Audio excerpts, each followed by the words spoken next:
All right, I have a short video for you here. How many of you have seen Snowball the Dancing Cockatoo? Just a few. I'm going to play just a short snippet here towards the end. I know the question in your mind is likely to be, how will Dave connect this dancing bird to the future of capitalism? Okay, that's where I'm going, but let's take a quick look at Snowball.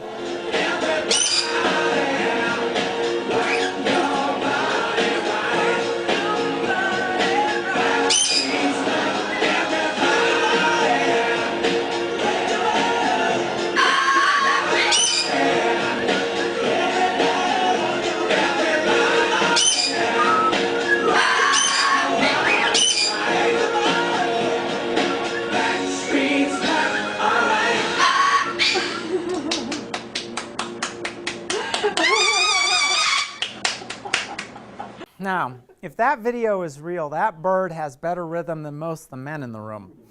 Now, this thing went viral back in '08, which is to say is getting passed person to person, just like H1N1, happily not a pathogen. It ends up on the desktop of a researcher in San Diego, California at the Neuroscience Institute, Dr. Anirudh Patel.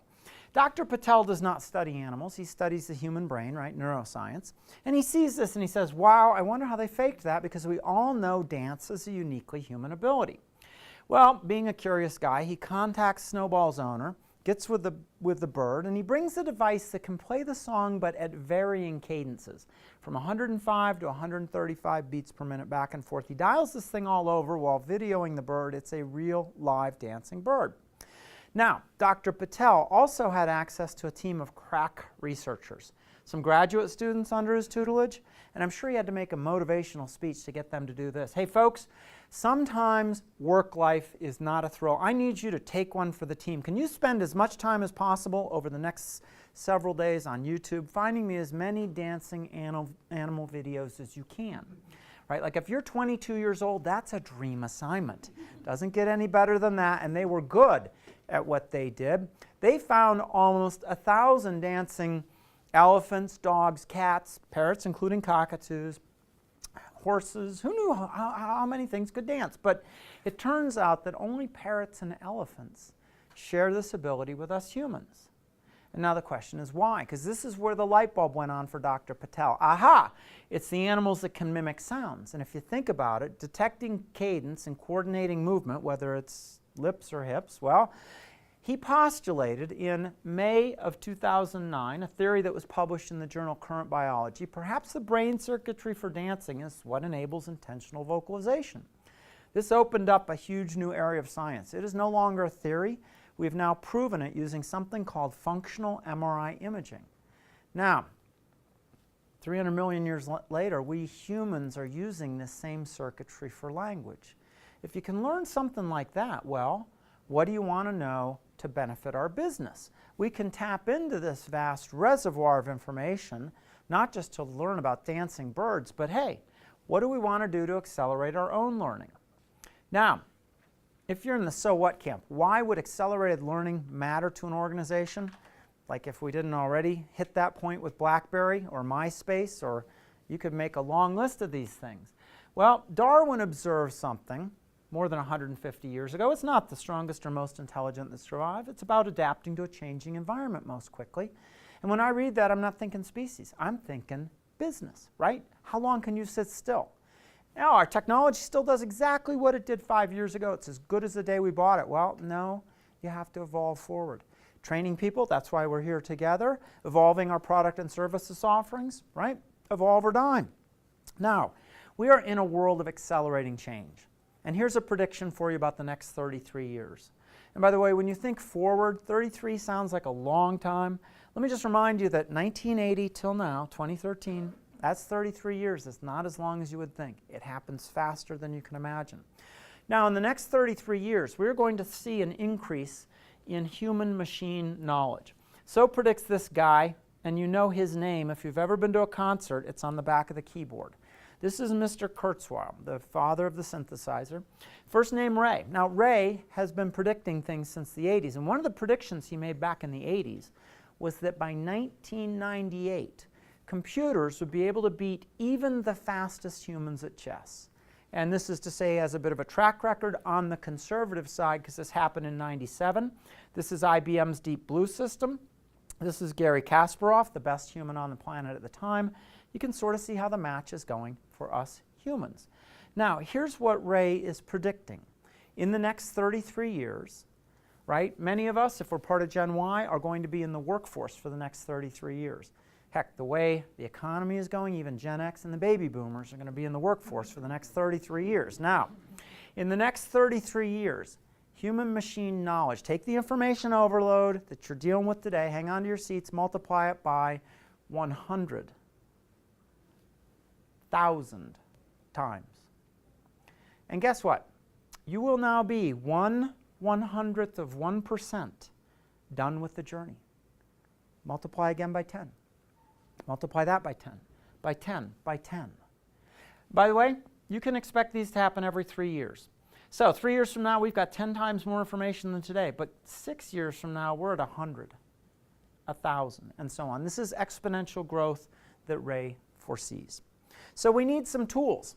So here's one that every job function in the company can benefit from. This is called Google Alerts. Just out of curiosity, how many of you already use Google Alerts?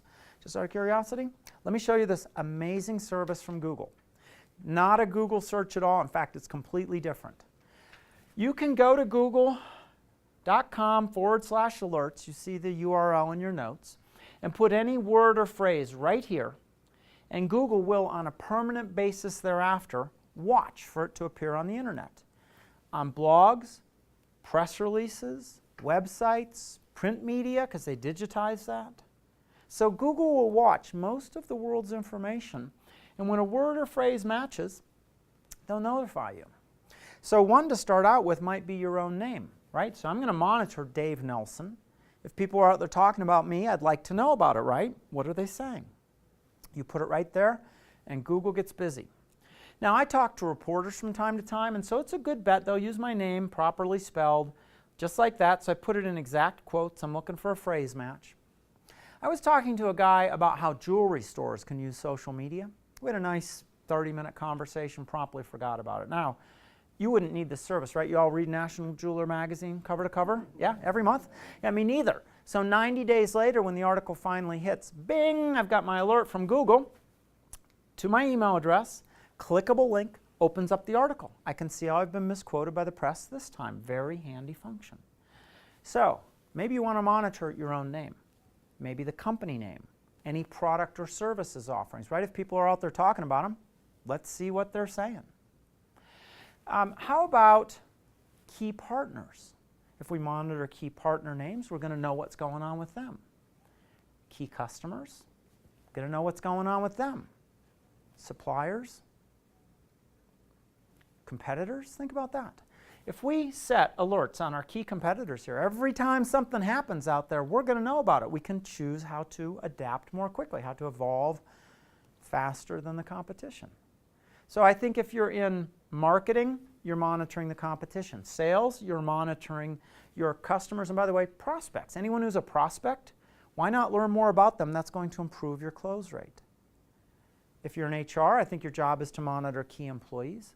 If you're in management, you should be monitoring things relative to the industry. Put it right there. Google goes to work. By the way, this is a lot different from a Google search. Imagine the day the National Jeweler article magazine comes out. If I didn't have the alert, but I did go to Google and search on my name, where would I find the article? You know, I wouldn't. It's some obscure publication, like on page 5 or 50 or 500. In any case, I don't look past page 1 or 2. So this is not like Googling something. When you Google something, they're going to bring you that which is popular. When you have a Google alert, it's going to bring you something brand new, just happened, when you can adapt more quickly. Now, some of you are probably thinking, oh, there must be a lot of Dave Nelsons in the world. And you're right, I don't care about them. So check this out. You have a preview window right here. And when this does not bring you exactly what you're looking for here, you can add and subtract terms. So if I say Dave Nelson and CEO, well, guess what? Most Dave Nelsons in the world fall away. But there is a company called Giftango that, unfortunately, promoted some guy named Dave Nelson, spelled exactly the same, to be their CEO. So now I can say Dave Nelson and CEO minus Giftango. So Google has a whole set of rules which they define right here where it says Google Alerts help. Let me show you an example. You want to monitor the competition. Let's say you are in the ceiling tile business. You know who your key competitor is? It's these guys, Armstrong World Industries. They're the 800-pound gorilla. Now, you don't want to monitor just Armstrong World Industries because most people say Armstrong, so it's a little shorter. And by the way, what do you get when you start monitoring alerts related to Armstrong?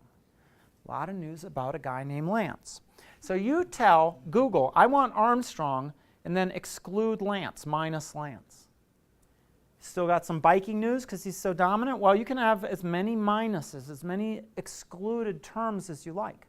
So now anything that mentions Armstrong that also mentions Lance or biking, gone. Google won't show it to you. Unfortunately, then Neil Armstrong dies and is suddenly in the news. Well, sorry, but minus Neil, right?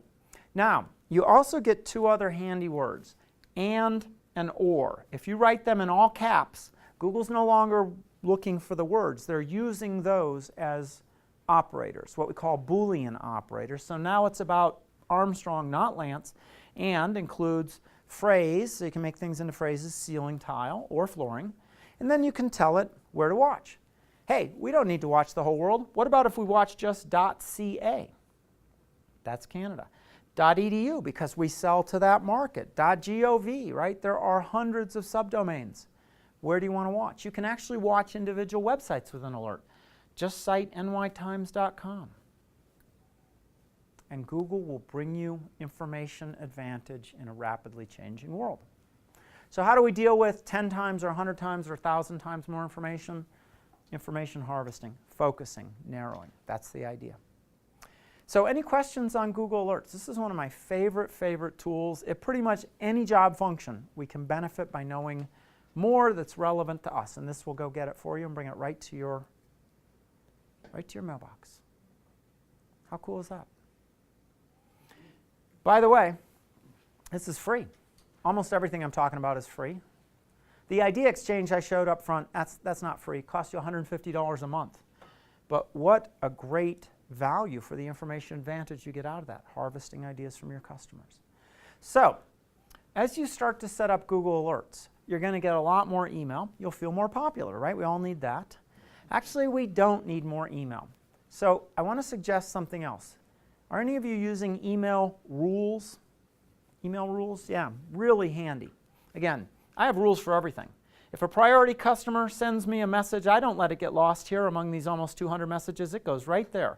It intercepts priority messages. So I have this one called Google Alerts.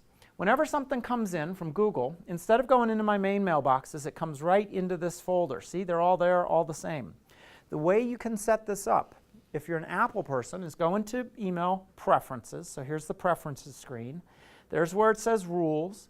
And it's pretty simple. When a message comes from Google Alerts, move the message to the folder. This also works in Outlook. This is the one time that Steve Jobs and Bill Gates made it easy on us because it's also called Rules right here in Outlook, and it works pretty much the same. You can even have these play a special sound. I do that whenever a priority message comes in from one of my key clients. Bing! Otherwise, I'm not a slave to email anymore. I use the rules to help take control.